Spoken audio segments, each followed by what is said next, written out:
Sosok bos konglomerat tanah air ikut dalam kunjungan luar negeri Presiden Prabowo Subianto ke Cina. Salah satu yang terkenal di antaranya adalah adik dari Prabowo Subianto sendiri, yakni Hashim Jojo Hadikusumo. Hadirnya para konglomerat tanah air ini di antaranya bagian dari niat Prabowo belajar dari Cina dalam hal pemberantasan kemiskinan di Indonesia. Para konglomerat asal Indonesia itu di antaranya adalah Arsjad Rasjid dari grup Indika, kemudian Anindya Bakri dari grup Bakri, Franky Osman Wijaja, grup Sinarmas, Prajogo Pangestu, grup Barito Pacific, dan Garibaldi Boy Thohir, grup Adaro, hingga bos SCBD Tommy Winata. Melalui akun Instagramnya, Arsjad Rasjid juga menuturkan bagaimana Prabowo menginginkan adanya kolaborasi antara perusahaan Tiongkok dengan Indonesia.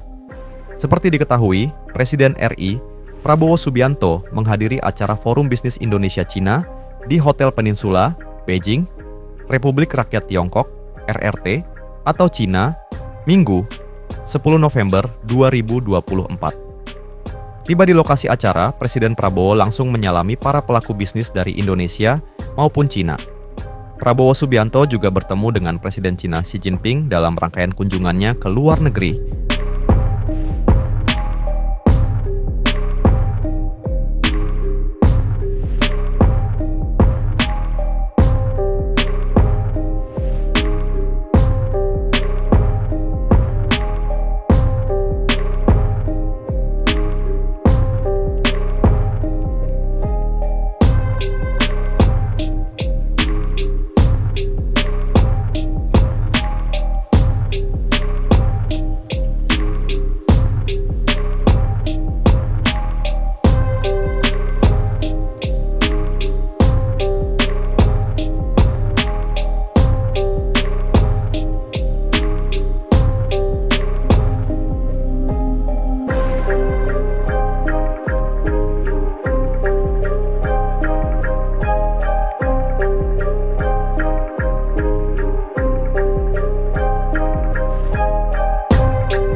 Download Tribun X sekarang, menghadirkan lokal menjadi Indonesia.